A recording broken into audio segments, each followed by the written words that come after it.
Continuamos con esta segunda parte del seminario Joseph Beuys, dictado aquí desde Fundación La Bomba de Miel. Estamos haciendo este seminario en relación a los libros de Joseph Beuys que se encuentran en la colección Biblioteca Fabio Di Camossi, que resguarda, conserva y tiene a su cuidado la Fundación La Bomba de Miel. Estamos haciendo este seminario en torno a todos estos materiales que existen aquí en esta biblioteca acerca de Joseph Beuys y también libros que están escritos por el propio artista. Vamos entonces a continuar. En este caso estamos leyendo el libro de Bernard Lamarche Badel, un libro que lleva por nombre Joseph Beuys, libro publicado por la editorial Ciruela en Madrid, España, en el año 1994. Estamos leyendo una traducción de Edison Simons y vamos en este caso a leer el capítulo número 4, que es el capítulo que lleva por título El chamán. Habíamos estado revisando ya este libro en torno a estos primeros 3 capítulos y a la introducción que hace Lamarche Badel.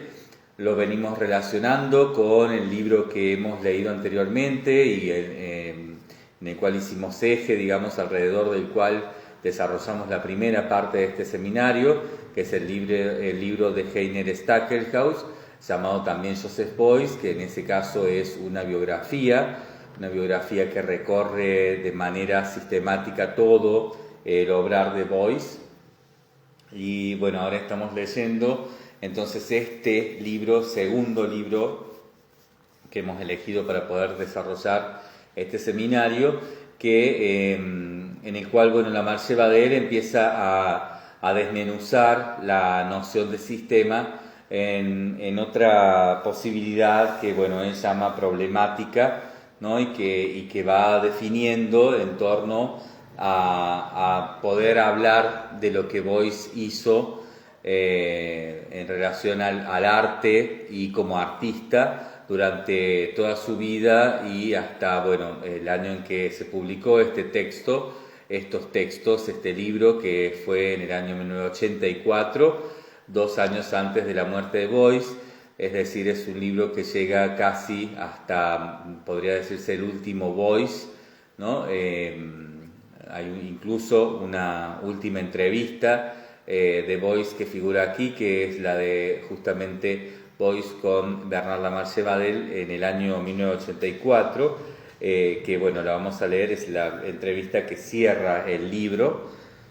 Lo que Bernard Lamarche Badel básicamente nos está proponiendo es pensar a Beuys desde un lugar que no sea dentro de los arquetipos de artista, obra y menos aún las disciplinas o las maneras académicas de definir lo que un artista hace.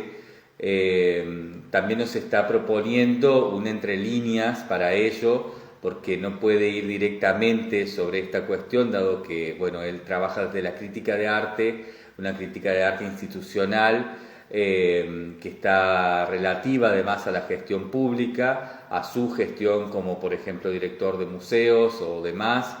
Y Lamarche Badel está generando además esto en torno a una investigación colectiva. Él habla de un nosotros, no habla en primera persona. Se refiere a esto como una posibilidad de estudio de Joseph Beuys entre varias personas, entre las que también se encuentra Joseph Beuys, quien nos ha contado, no solamente ha participado y ha brindado, todo lo necesario para poder realizar esta investigación, siendo él el objeto de estudio, sino además ha hecho grandes aportes sugiriendo, tal vez incluso editorializando o editando algunas partes y algunos aspectos que Bernard Lamarche Badel toma en claro, ¿no? Y desde ahí manifiesta, desde ahí define para la escritura de este libro, para la escritura de estos textos y la publicación de este libro, ¿no? Que son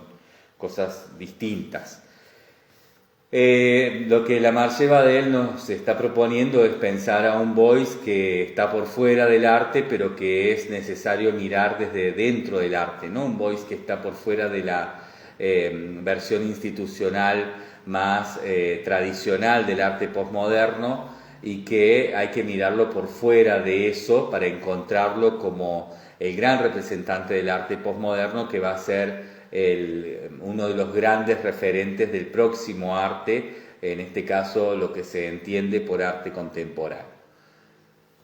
Bernard Lamarche Badel no puede hacer eso de una manera directa y lo está jugando en una especie de juego muy boyciano, ¿no? En una especie de encubierto, en una especie de juego de organización en el que, bueno, está generando cierta calidad institucional y la está exponiendo de una manera en que nos va abriendo hacia un entre líneas que va a terminar de definir con las entrevistas que publica al final de este libro, y que es donde, bueno, va a darse de alguna manera el toque final, ¿no? Donde vamos a poder comprender cuál es realmente la propuesta de Bernard Lamarche Badel para todo este material.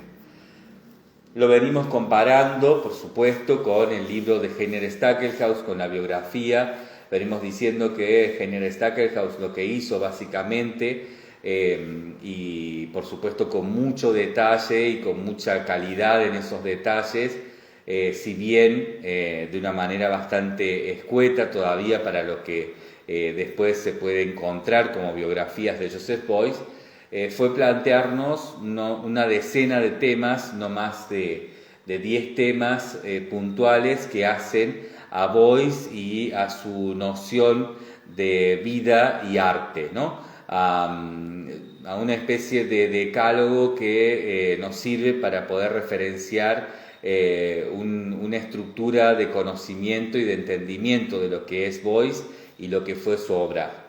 Aquí Bernard Lamarche Badel va a tomar algunas de esas posturas, de esas posiciones, y tal vez dentro de ese decálogo se va a concentrar en un par de estas posibilidades y las va a desarrollar de un modo mucho más desafiante a la hora del punto de vista en torno específicamente al contexto.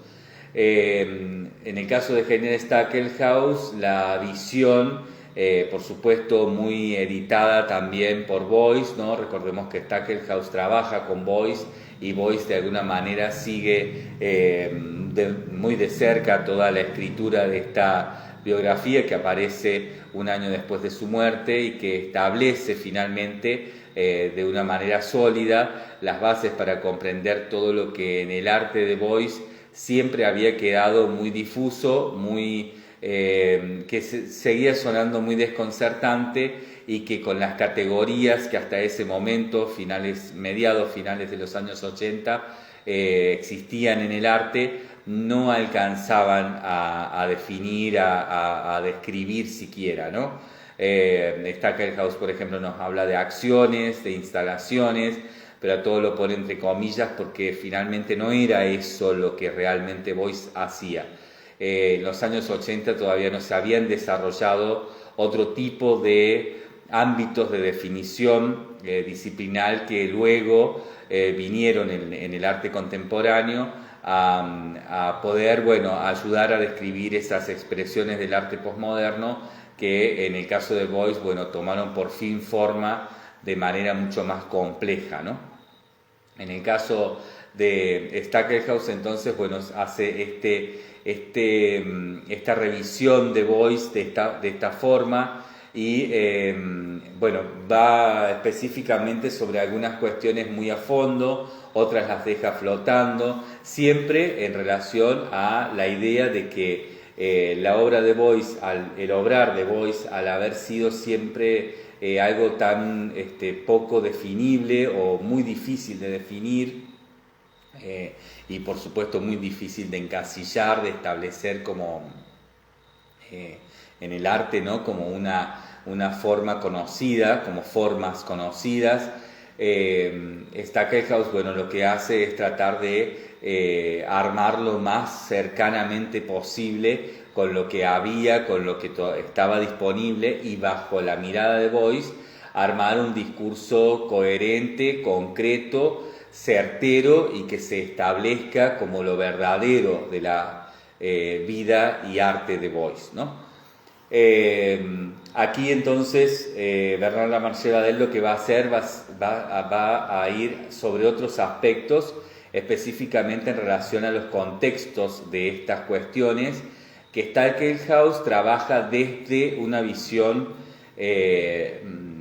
cultural alemana, ¿no? Siempre mirando desde la noción de arte que para los años 80 estaba desarrollada en torno a una ideología de una Alemania que se mostraba al mundo abierta a ser una nueva potencia cultural socialista, que buscaba de alguna manera, ¿no? De muchas maneras, brindar una alternativa a ciertas estructuras a estructuras biopolíticas internacionales, y que como potencia cultural tomaba a Beuys, ¿no? Como una de las referencias para poder establecer un estandarte con el cual manifestar de manera muy concreta sus ideales y sus nociones sobre lo que debía ser el nuevo mundo, ¿no? A partir después o a partir de el núcleo fuerte de las guerras frías, ¿no? Cuando las guerras frías empiezan a declinar y empieza a efectivizarse algún tipo de planeamiento, ¿no? Que bueno, lleva después a las formas de gobierno que existieron a partir de los años 90, ¿no? A partir específicamente del 89, de la caída del muro de Berlín, etc. En ese sentido, la visión de Stackelhaus, por supuesto, insisto, con Beuys y todas las personas que rodeaban a Beuys, incluso instituciones como las Documenta de Kassel y el gobierno alemán desde sus áreas de cultura en torno al arte y a estas búsquedas de estandartes, ¿no? Internacionales que puedan expresar de manera concreta y tal vez transversal, ¿no? Lo que ese gobierno alemán estaba planteando para poder proyectar Alemania al mundo. En ese sentido, bueno, Beuys no solamente es él quien ayuda a Stackelhaus, sino que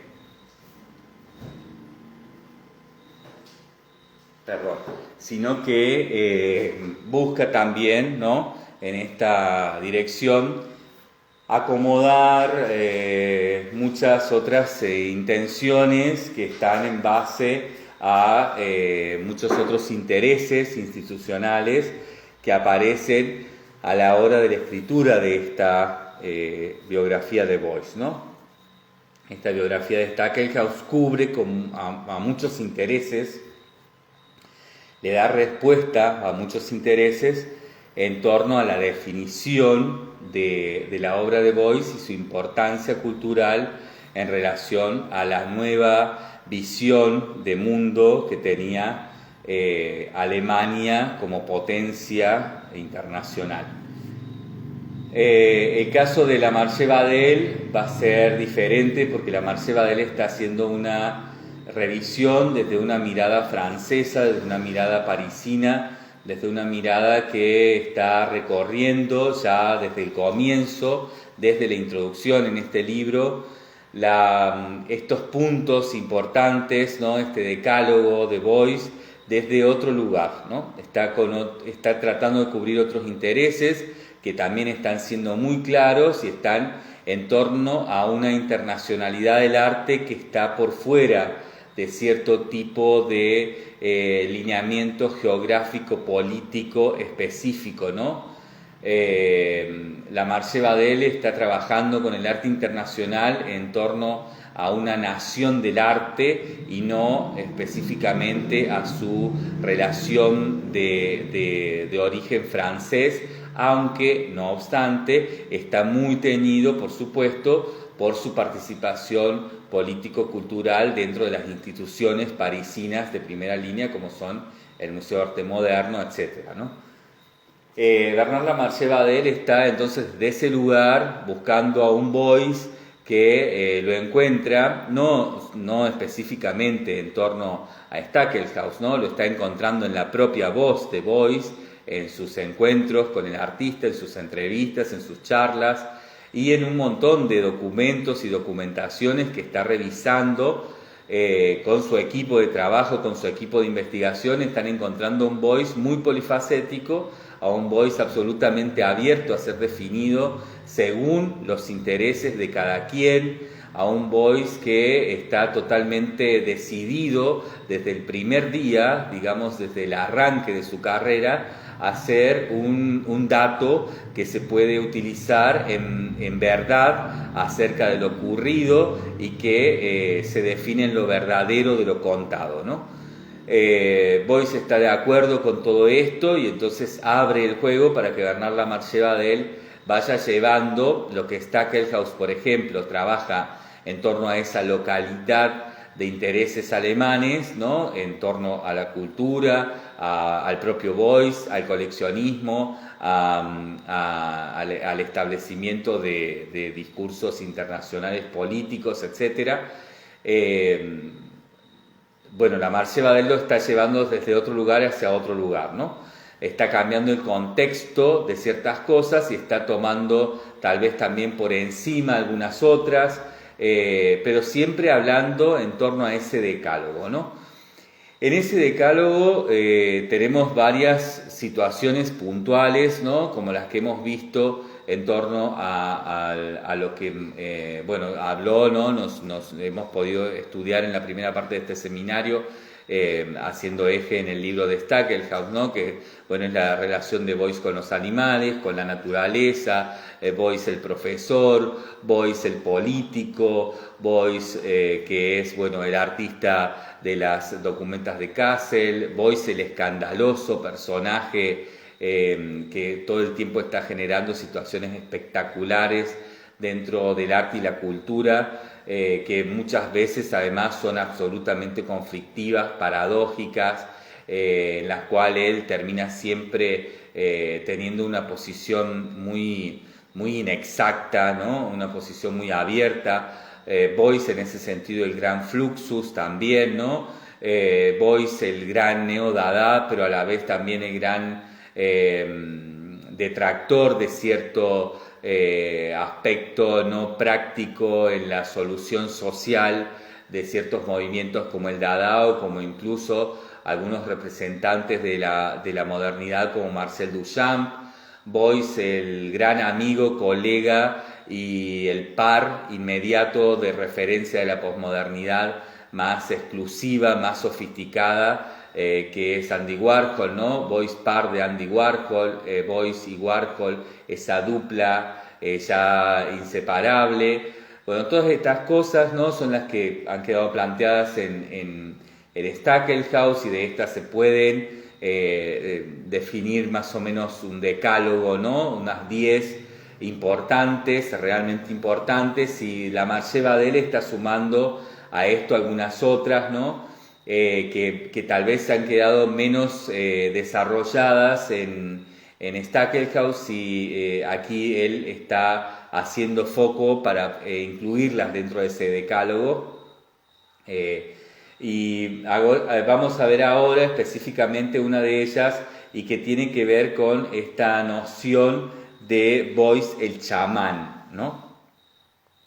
Este capítulo lleva por título El chamán, justamente, y es algo que, si bien Lamarche Badel ha desarrollado, porque tocó el tema y lo ha desarrollado, lo ha dejado bastante más afuera de lo que podemos imaginar cuando leemos ahora aquí lo que nos va a contar Lamarche Badel, ¿no? Stackelhaus ha tocado un poco por encima la cuestión, tal vez porque no era la intención de Beuys definir por ese lado en el momento en que se escribiera una biografía completa y revisando lo que se entendía, ¿no?, de manera verdadera como la totalidad del obrar de Boyce, las cosas importantes, formular este decálogo, ¿no?, de lo que Boyce ha hecho a lo largo de su vida, de lo que hizo. En este caso, bueno, el chamán no queda muy claro, más allá de que está desarrollado. Acá vamos a ver cómo desde una visión por fuera, ¿no?,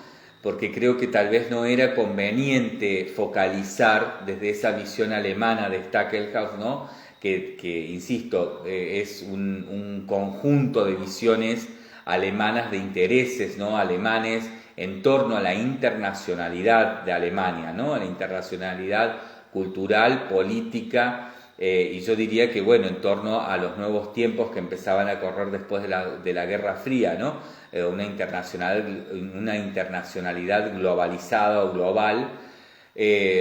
Alemania, bueno, esos intereses, ¿no?, ese conjunto de intereses alemanes, tal vez no necesitaron en ese momento, o tal vez incluso les era inconveniente hacer foco en Boyce el chamán, ¿no?, o esta noción de Boyce en relación al chamán o al chamanismo, si se puede hablar en estos términos de unismo, ¿no?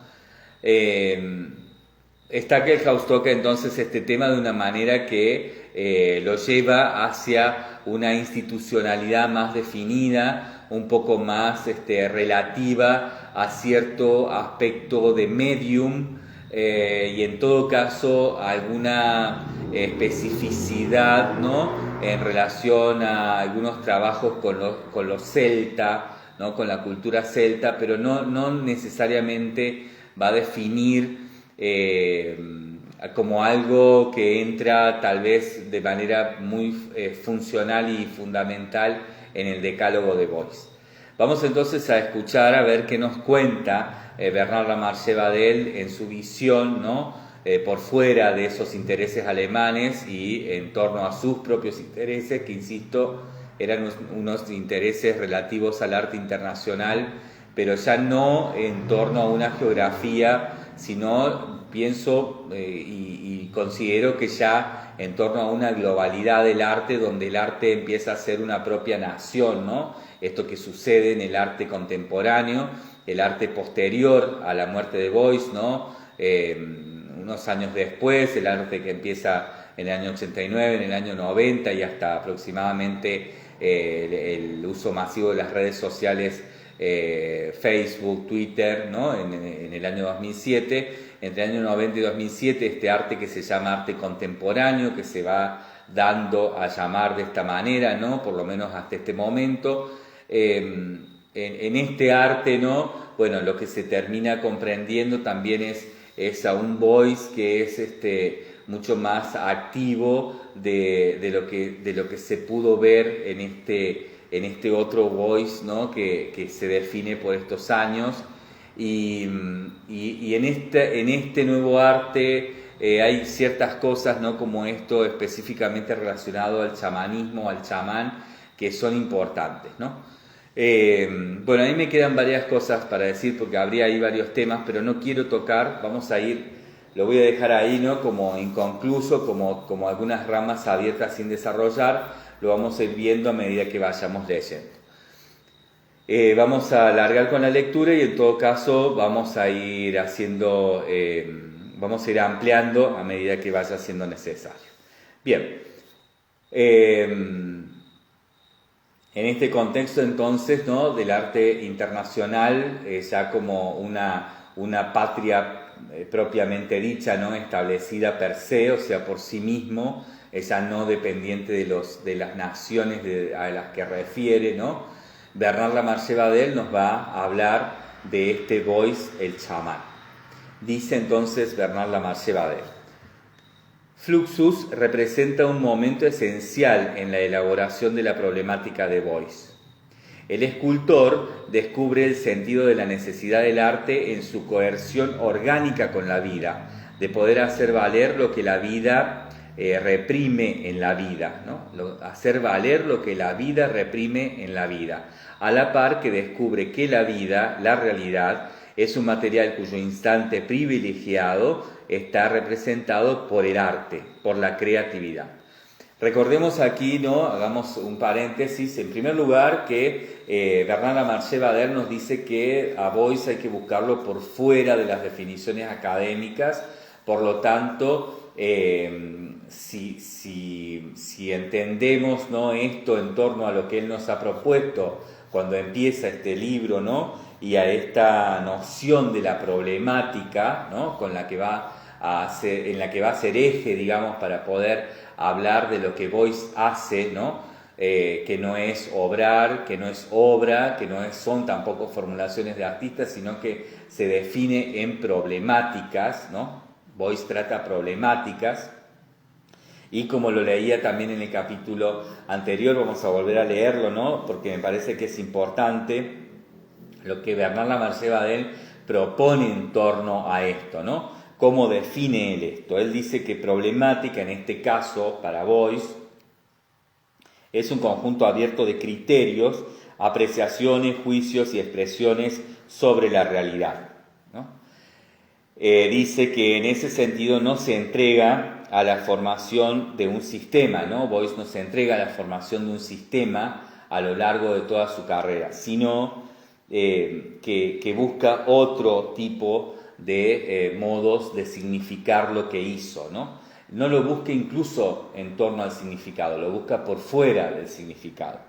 Dice que Bernard Lamarche-Bader, ¿no?, dice que Beuys no quiere generar con lo que hizo una estructura ideológica cerrada y que a partir de eso pudiera establecerse por exclusión un orden inmutable del significado, ¿no?, sino que Beuys pretende todo lo contrario, y entonces hay que buscarlo por fuera, en primer lugar, de las definiciones de categorías académicas, como por ejemplo escultura, pintura, dibujo, grabado, fotografía, performance, etcétera, ¿no?, las académicas tradicionales y las nuevas académicas de la posmodernidad.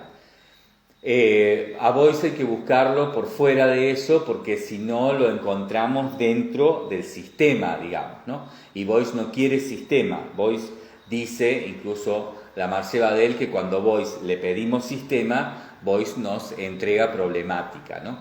Entonces, en ese sentido, Lamarche-Bader nos está proponiendo un método para establecer un acercamiento a Beuys que no sea, en lo que él mismo aparte indica, algo cerrado que nos convierte en en personas que saben erróneamente de Beuys, ¿no?, que creen saber pero que no están sabiendo realmente, ¿no?, que están mal entendiendo a Beuys.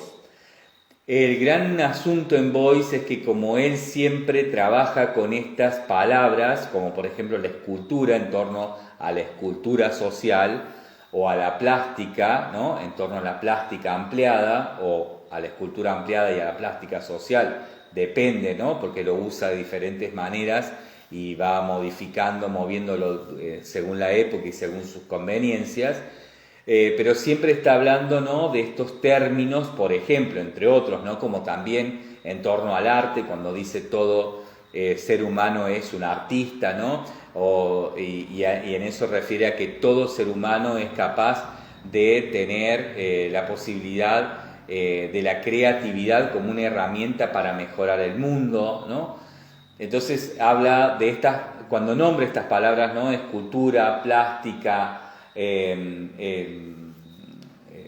bueno, todas estas palabras, ¿no?, que está nombrando en general, que son palabras que se usan en el arte académico, ¿no?, cuando está hablando incluso también de lo social, que es lo que se usa en el arte moderno relativo a la generalidad del arte moderno en torno a las prácticas políticas, ¿no?, a las prácticas de función social del arte. Beuys está utilizando las palabras que se escuchan normalmente dentro de los sistemas del arte, pero las está utilizando en torno a una problemática diferente, ¿no?, a otra posición. Esto genera una gran ambigüedad que Boyce trabaja de una manera muy rica, o sea, Boyce a esto lo utiliza a su favor constantemente. Es una especie de confusión que lo que va generando es específicamente un saber propio, ¿no? O sea, cada quien va generando su propio saber sobre esto. Es muy difícil poder diferenciar, ¿no? Si uno no es un estudioso profundo de la obra de Boyce, cuáles son realmente las diferencias entre la escultura académica y la palabra escultura que Boyce usa cuando habla de la escultura social o de la plástica social o de la escultura ampliada o de la plástica ampliada, digamos, ¿no? Es muy difícil llegar a esos puntos de diferenciación finita que Boyce utiliza, ¿no? Con las que trabaja y con las que va generando sentidos ambiguos per se, digamos, ¿no? O sea, por sí mismos intencionados, digamos. A esto, por supuesto, la Marché Badel lo conoce perfectamente, porque además conoce perfectamente a Boyce y tiene una noción muy abierta sobre lo que el arte posmoderno es en relación a esta última posmodernidad en la que él está escribiendo, junto con su equipo, digamos, de investigadores, están escribiendo este libro y lo están publicando, ¿no? Sabe que hablar de Boyce como escultor es ir hacia eso que él en el inicio del libro dice no hay que ir, ¿no?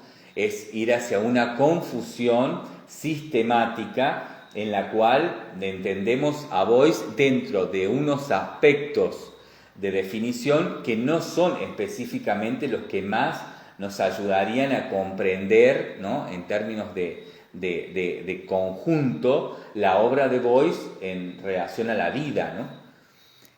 Boyce es un escultor, sí, claro que es un escultor, pero no es un escultor en términos de la escultura como la comprendemos históricamente relacionada con su origen en el academicismo, digamos, ¿no? En los academicismos o en el arte académico.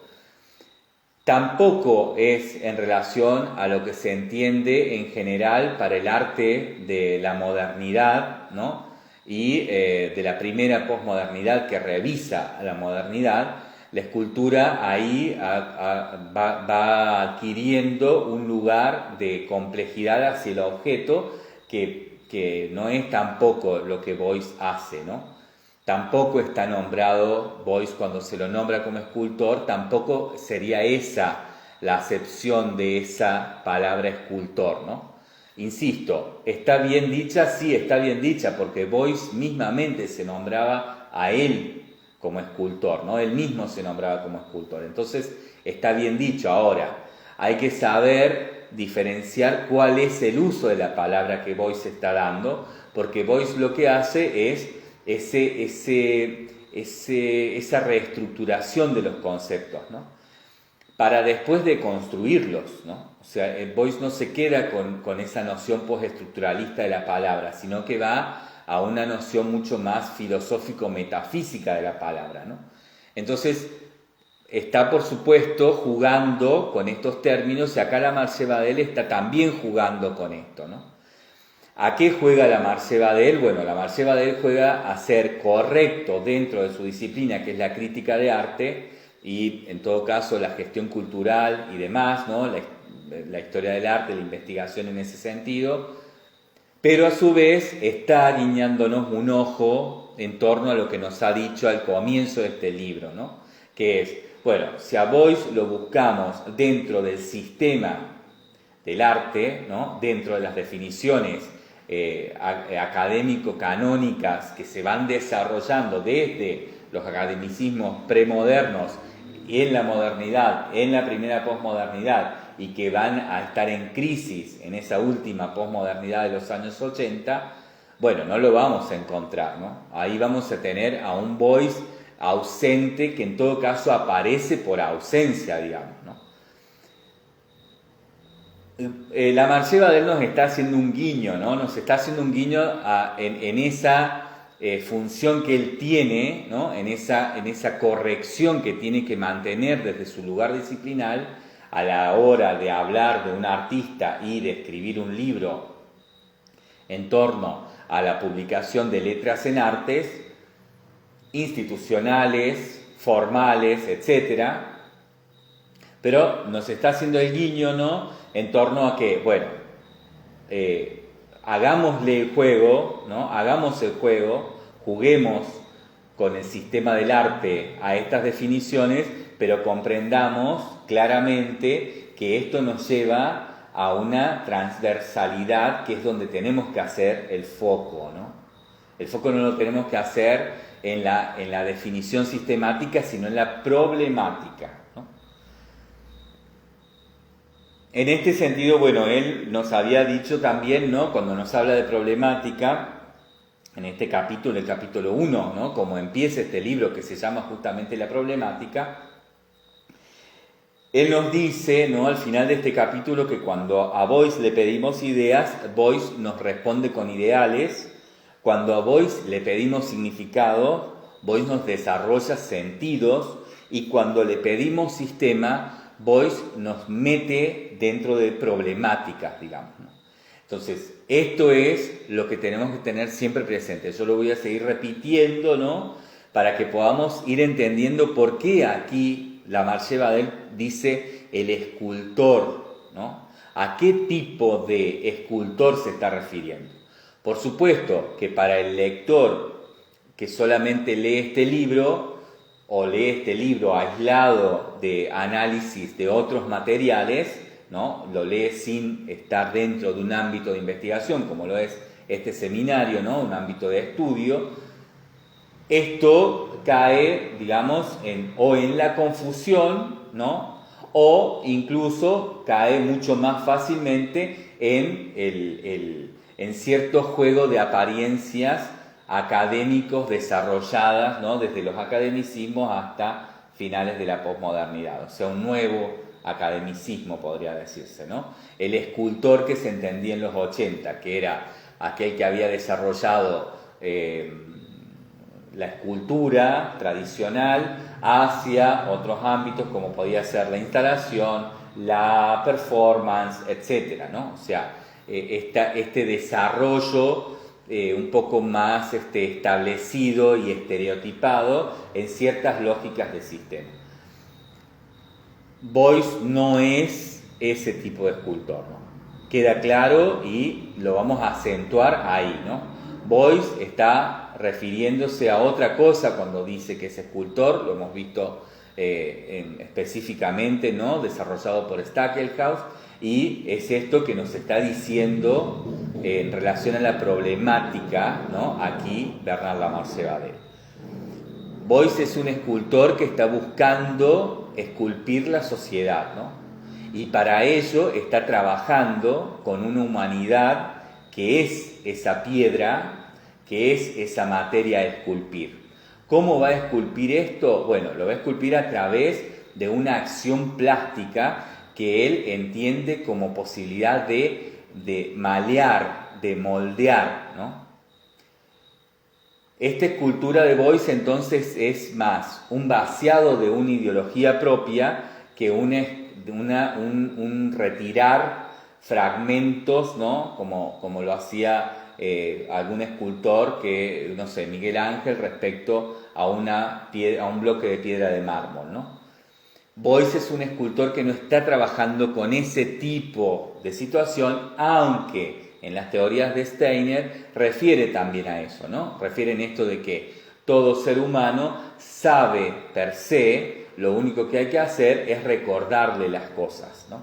O sea, Boyce habla claramente, ¿no? En su pedagogía en torno a esta idea de la escultura, de que también los seres humanos tenemos todo adentro, solamente hay que sacar lo que sobra, ¿no? Como bien decía también, o como se le atribuye, ¿no? Más allá de que lo haya dicho así o no, pero se le atribuye a Miguel Ángel esto, ¿no? Que decía, bueno, la escultura está dentro de la piedra, yo lo único que hago es sacar lo que sobra, ¿no?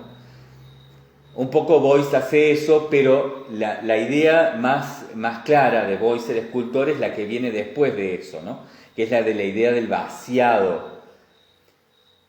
¿Cuál es el molde donde se hace este vaciado, ¿no? Bueno, el molde es la ideología propia de Beuys, que está fundada, ¿no?, en ciertos aspectos socialistas e incluso, como también lo hemos venido diciendo en la primera parte de este seminario, en aspectos teóricos comunistas de la sociedad, ¿no? Beuys tiene una ideología que va hacia la igualdad, hacia cierto tipo de fraternidad, ¿no?, en esos ideales de la Revolución Francesa, que para él fueron claves en su formación, ¿no?, con aquel personaje Anarcasis Clots, ¿no?, que fue este conde que para él en su adolescencia le sirvió de referencia, ¿no?, un anarquista que, bueno, luchó por, de muchas formas, establecer en Alemania ciertos parámetros que se habían propuesto y se habían puesto en marcha con la Revolución Francesa, ¿no? Y que, bueno, en el caso de Beuys toma, ¿no?, desde ahí como base para su primer estadio político, con conciencia de activismo, digamos, ¿no? Estas son las primeras bases que le sirven a un Beuys activista para ir a la sociedad de una manera productiva, ¿no? Beuys, bueno, va a desarrollar todo esto, va a irlo formando y deconstruyéndolo hasta llevarlo a estas definiciones indefinidas, ¿no? O sea, a una paradoja complementaria que se puede definir, en todo caso, en la problemática, ¿no? O sea, esa indefinición termina siendo una problemática, que es lo que Beuys está planteándonos, ¿no?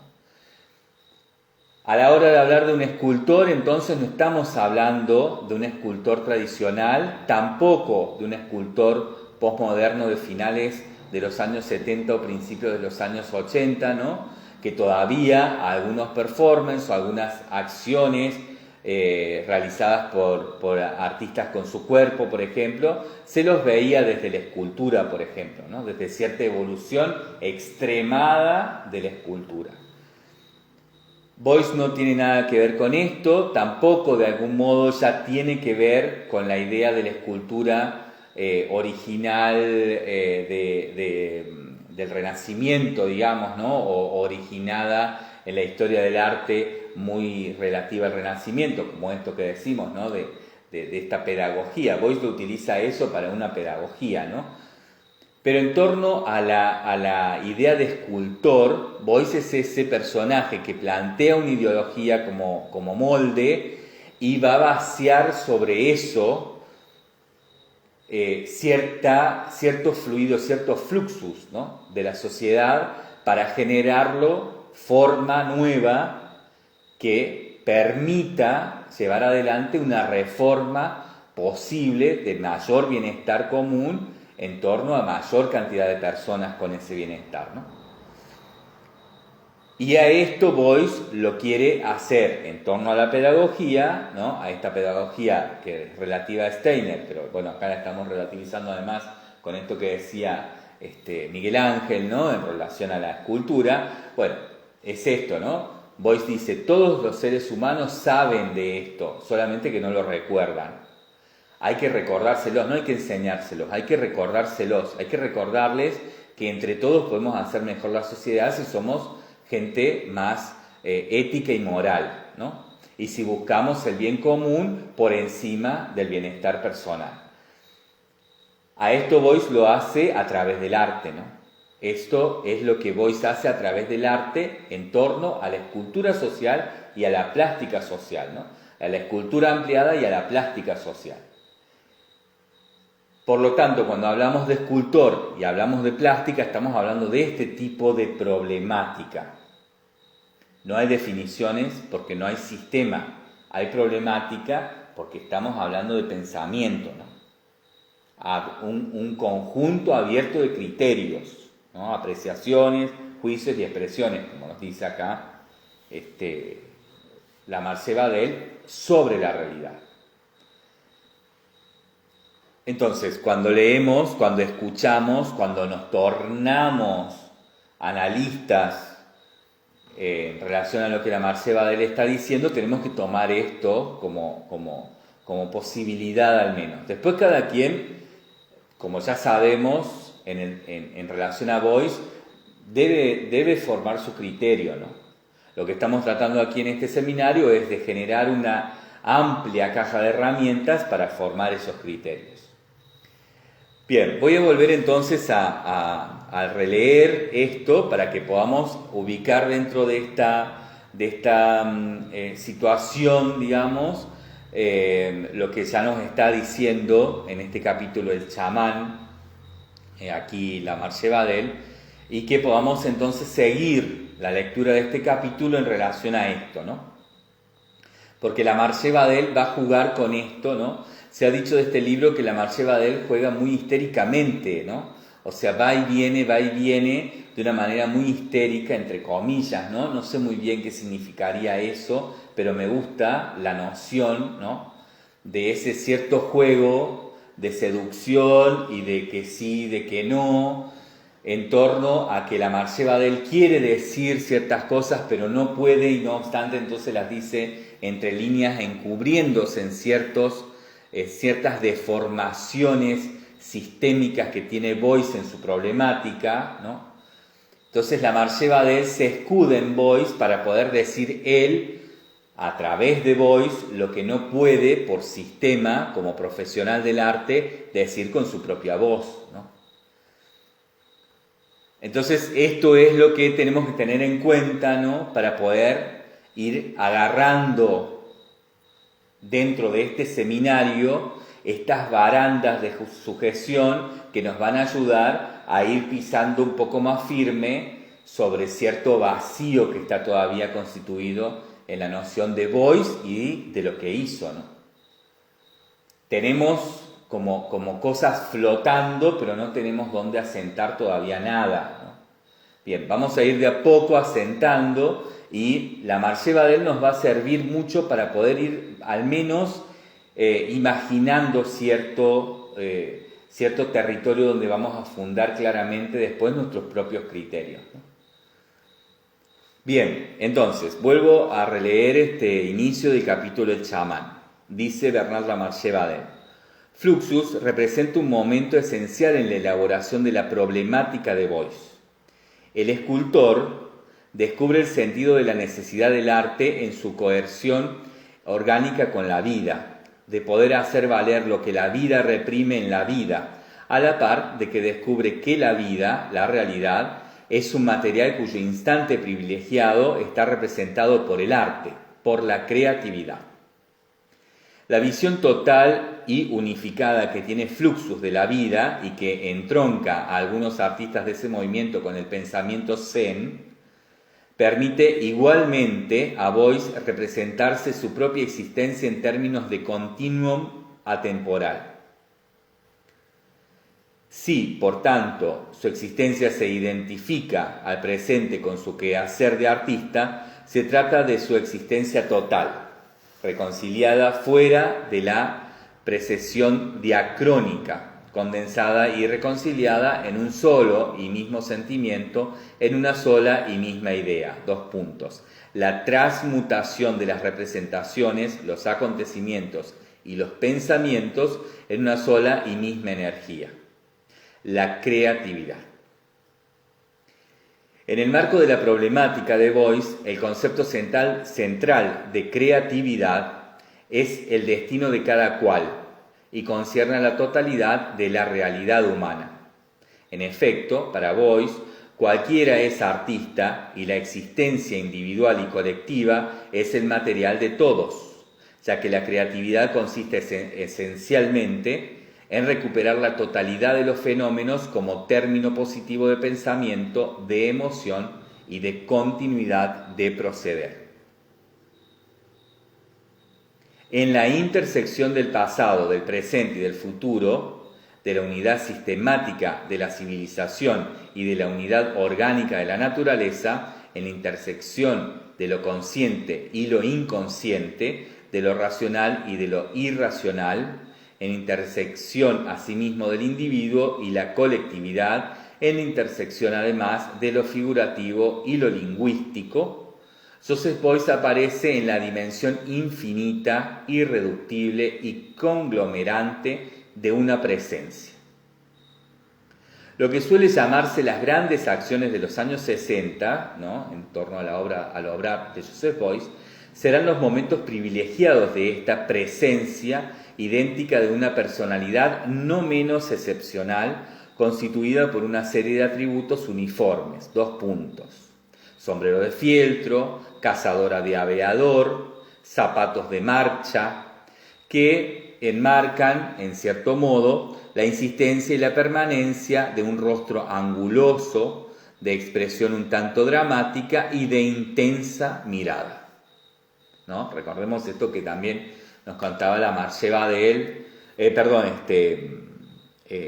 Stackelhaus, ¿no?, Heiner Stackelhaus, en su biografía, que tratamos en la primera parte de este seminario, respecto a esta mirada de Beuys, ¿no?, a esto que Beuys con la mirada generaba un magnetismo y generaba una especie de trance, ¿no? Uno entraba en trance con la mirada de Beuys y entraba en trance cuando uno miraba a Beuys, ¿no? O sea, Beuys tenía mucho poder con eso y lo utilizaba, por supuesto, él lo conocía, y tanto en la palabra como en la mirada, ¿no?, en realidad en la expresión de todos sus sentidos, porque también en el oído, también en el tacto, ¿no?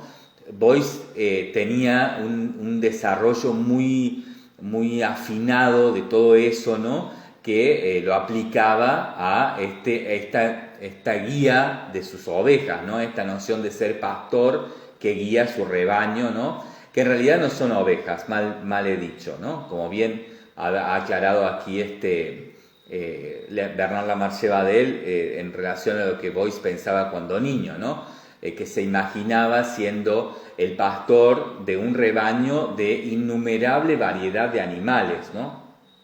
O sea, una pluridimensión del género, digamos, ¿no? En este caso, yo creo que lo que Beuys hace es utilizar sus sentidos para guiar a esa multitud que lo sigue y que está fascinada con él y que está hipnotizada, ¿no?, que es una comunidad en trance, ¿no? Muchas veces, también lo vimos en el caso de las lecturas en relación al libro de Stackelhaus, que los seguidores de Beuys, se transforman en personajes muchas veces que han sido foco, ¿no?, de burlas, de bullying y demás, porque se transforman en unos personajes muy particulares que terminan siendo muy, diría yo que muy graciosos en un punto, ¿no?, muy graciosos, lo que no vale, por supuesto, ninguna burla ni justifica ningún tipo de burla o bullying sobre ellos, ¿no?, sobre ellos. Pero sí hay que entender y comprender que se vuelven unos personajes muy dada, ¿no?, muy dada. Los seguidores fanáticos de Beuys, estos seguidores hipnotizados por Beuys, y tal vez incluso, diría yo, que dentro de ese aura, ¿no?, magnética de Beuys, que los tiene bajo su mando energético, son unos personajes realmente muy, muy dadaístas, ¿no? Son unos personajes que muchas veces generan por lo menos una enorme extrañeza, ¿no? Sobre todo cuando están hablando en nombre de Beuys, cosas que el propio Beuys ni siquiera dijo, ¿no?, o que no planteó desde esos lugares, ¿no? Como todo fanatismo, como todo grupo de seguidores, ¿no?, que terminan, adoctrinándose per se en algo que tal vez no era originalmente la intención. Acá en Beuys siempre es muy difícil de saberlo, porque Beuys tenía todas las intenciones, ¿no? Así que todo seguramente no es casual, ¿no? Todo seguramente no es casual. Bien, continúa diciendo Bernard Lamarche Badel. La acción, tal como la concibe entonces Beuys, ya no es una mera representación recreativa y desordenada de efectos y de transiciones al acto vitalista, menos aún un campo de experiencias formalistas y desconcertantes. Al contrario, las acciones representan un stasis y una expansión dentro de un proceso meditado. Desde este punto de vista, las acciones constituyen en Boyce un nodo conjuntivo y transitorio, el marco de una presencia manifestada en el continuum de la función creadora. El montaje de la acción es, con mucha frecuencia, en Boyce, el son de diversa índole. Representaciones abstractas de extensión o de materia, figuras de los elementos que desempeñan un papel en la acción, planos, gráficos, proyectos, anotaciones, listas concernientes a la organización de la misma acción, etc. Durante la acción, propiamente dicha, Boyce concibe objetos de dimensiones variadas o se sirve de ellos. Estos objetos pueden ser únicos o pueden ser editados en múltiples. Constituyen, por supuesto, la obra manifiesta de Boyce, mas solo tienen sentido en su valor denotativo de proceso en que están integrados, por lo cual el artista atribuye a menudo a determinados múltiples, un mayor valor representativo de su trabajo en comparación con algunas composiciones únicas, ¿no? Eso también que nos contaba un poco la Marce Badel respecto, Stackelhaus, respecto, ¿no?, en la primera parte del seminario que lo hemos analizado, respecto a esta necesidad de Boyce de deconstruir la idea de objeto único en el arte, ¿no?, de la obra maestra. Y de esta relación que él genera en el múltiple con su noción también de lo social múltiple, ¿no? Boyce está tratando de llegar con sus elementos, ¿no?, que pueden ser, por ejemplo, una fotografía de una acción firmada como obra, ¿no?, en torno al mercado del arte, como pasó, por ejemplo, con aquella fotografía firmada que se editó en múltiple de cuando Boyce es despedido y sale, ¿no?, es despedido como profesor de la Academia de Düsseldorf después de una escandalosa toma a la fuerza de la Secretaría de la Academia por parte de Boyce y algunos de los alumnos, exalumnos y aspirantes a ingresar a la Academia. Después de que Boyce hace esto, de que toma así la Academia, de que lo expulsa la Academia, de que lo echan, ¿no?, Boyce sale sonriente, burlón, y la prensa que está afuera esperando a la definición de este escándalo que estaba ocurriendo en Düsseldorf, Boyce sale en el medio, digamos, de un cordón policial y, bueno, le toman una fotografía y Boyce a esta fotografía la genera ícono de esa situación, la firma, ¿no?, para transformarla en arte, un poco burlonamente como lo hacía Marcel Duchamp, por ejemplo, firmando, ¿no?, aquella imagen de la Gioconda, de la Mona Lisa, a la que le pinta unos bigotes y una pericia, una barbilla, ¿no? Boyce juega un poco con esto y su idea es de que este múltiple le llegue a todas las personas que quieren seguir junto con él generando esta nueva manera de arte y esta nueva plástica social que ya no se funda en los elementos plásticos tradicionales, sino en este tipo de organizaciones que representan el objeto de arte como objeto de estudio en torno a una problemática, ¿no? Entonces, Boyce lo que hace en este sentido es generar este múltiple como posibilidad de oratoria, ¿no? O sea, este múltiple es lo que también, ¿no?, en el socialismo se ha utilizado muchas veces, ¿no?, como esos libros particulares que todos tienen que tener, ¿no? El libro que siempre tiene que tener, ¿no?, como el caso del libro de Mao, bueno, que distintos libros, ¿no?, que que la gente tiene que tener, ¿no? Bueno, incluso también por supuesto en las religiones, ¿no? Los libros sagrados. Bueno, estas son las piezas sagradas que todo seguidor de Boyce tenía que tener, ¿no?